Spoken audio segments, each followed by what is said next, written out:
મોરબીના Lilapar canal road પર ગત 10 જૂનના રોજ એક અજાણી મહિલાનો ગળા ટૂંપા દેવાયેલી હાલતમાં મૃતદેહ મળી આવ્યો હતો.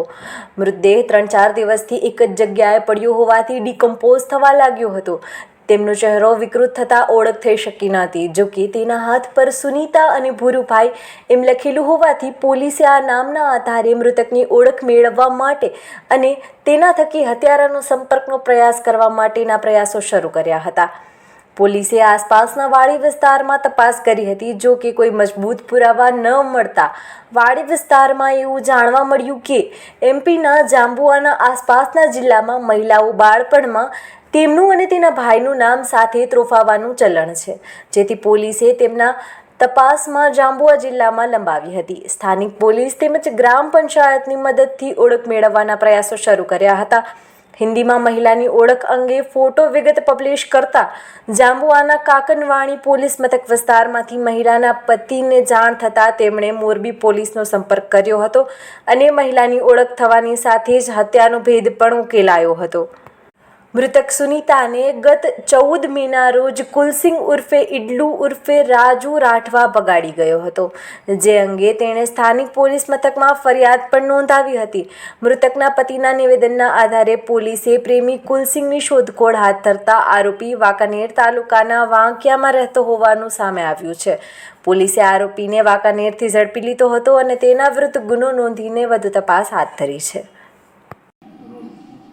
ગત તારીખ 10/6/2024ના રોજ લીલાપર ગામે કેનાલમાંથી એક અજાણી મહિલાની લાશ મળી આવેલ હતી.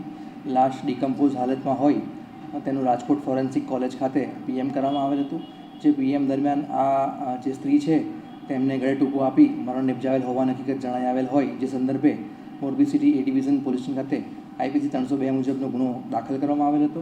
જે ગુનાની તપાસ એ ડિવિઝન પોસ્ટના પીઆઈ શ્રી હુકુમતસિંહ જાડેજાએ સંભાળેલ હતી. જે તપાસ દરમિયાન અજાણી સ્ત્રીની લાશ હોય, જે સંદર્ભે લાશ ઉપર સુનીલા તથા ભૂરુભાઈ લખેલ હોય તેમજ મોર તથા બીજી ત્રોફાવેલ હોય, જે દિશામાં તપાસ હાથ ધરતા આ લાશ પરપ્રાંતીય સ્ત્રીની હોવાનું પ્રાથમિક તપાસમાં જણાવેલ હતું.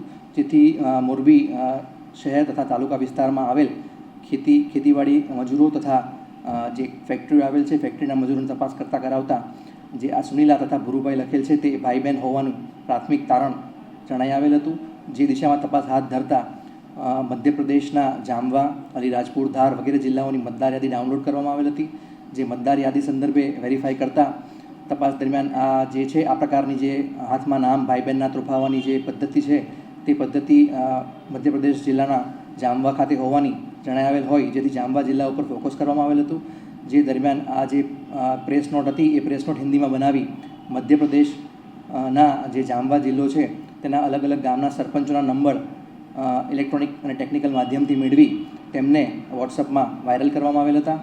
જેના આધારે ત્યાંના સ્થાનિક સરપંચોએ આ જે પ્રેસ નોટ મોકલવામાં આવેલ હતી તે પ્રેસ નોટમાં ફોટા તેમજ વિગતો જે આપવામાં આવી હતી તે વિગતોને પોતાના સોશિયલ મીડિયામાં વાયરલ કરેલ હોય, જેના આધારે પીઆઈ શ્રી જાડેજાને મધ્યપ્રદેશથી જામવાથી ફોન આવેલ હતો કે જે આ જે લાશ મળી આવેલ છે તે મારી પત્નીની છે અને મારી પત્નીનું નામ સુનીતા છે અને તે સંદર્ભે કાકનવાણી પોલીસ સ્ટેશનમાં ગુમસુદા તારીખ 14/5/2024ના રોજ દાખલ કરાવેલ છે.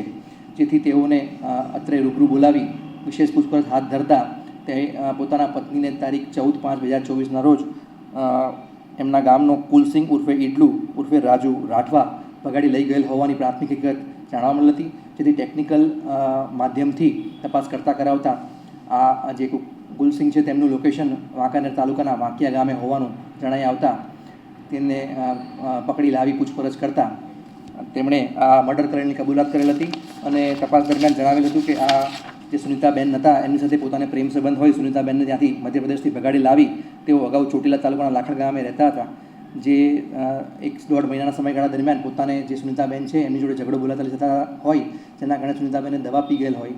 જેથી એમના ઈલાજ કરેલ દરમિયાન વાડી માલિકને આ બાબતની જાણ થતાં વાડી માલિકે તેમને અન્ય વાડીએ જવા સૂચના આપેલ હોય, જણાવેલ હોય, જેથી તેઓ લીલાપર પાસે પોતાના સગાવાલા રહેતા હોય ત્યાં જવાનું જણાવી અને ત્યાં આવેલ હોય. દરમિયાન ફરીથી આરોપીને મરણના સાથે ઝઘડો થતાં તેમને લીલાપર ગામે આવેલ કેનાલમાં નીચે લઈ જઈ ગળે ટૂંપો આપી મરણ નિપજાવેલ હોવાનું કબૂલાત આપેલ હોય, તેથી તેમને ધોરણસર અટક કરી તેમના વિરુદ્ધ કાયદેસરની કાર્યવાહી હાથ ધરવામાં આવેલ છે.